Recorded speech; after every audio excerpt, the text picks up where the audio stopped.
పురలుక అంతర్జాతీయ వేదికలపై భారతదేశం దూసుకుపోతుంటే కొన్ని పాశ్చాత్య దేశాలు ఇంకా వలసవాద ఆలోచనల నుంచి బయటకు రాలేకపోతున్నాయి.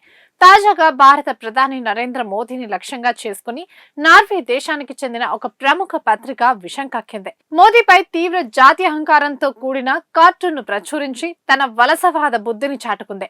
ఇప్పుడు ఈ వ్యవహారం అంతర్జాతీయంగా నెట్టింట తీవ్ర దుమారాన్ని రేపుతోంది.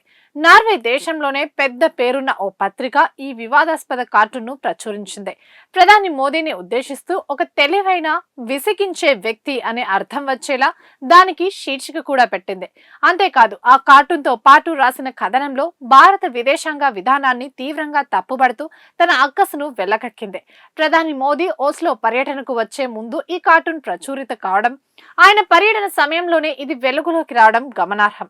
ఈ జాతీయ అహంకార కార్టూన్ సోషల్ మీడియాలో బయటకు రాగానే భారతీయ నెటిజన్లు సదరు నార్వే పత్రికపై విరుచుకుపడుతున్నారు. యూరోపియన్లు ఇప్పటికీ తమ పాత వలసవాద భ్రమల నుంచి బయటకు రాలేకపోతున్నారని కొందరు కామెంట్ చేస్తుంటే, మరికొందరు ఇది జర్నలిజం కాదు, పిచ్చి జాతీయ అహంకారం అని మండిపడుతున్నారు. భారతదేశం సాధిస్తున్న ఆర్థిక దౌత్యపరమైన ఎదుగుదలను జీర్ణించుకోలేకనే ఇలాంటి మూస ధోరణి ప్రదర్శిస్తున్నారంటూ నెటిజన్లు సోషల్ మీడియా వేదికగా పత్రికను కడిగి పారేస్తున్నారు.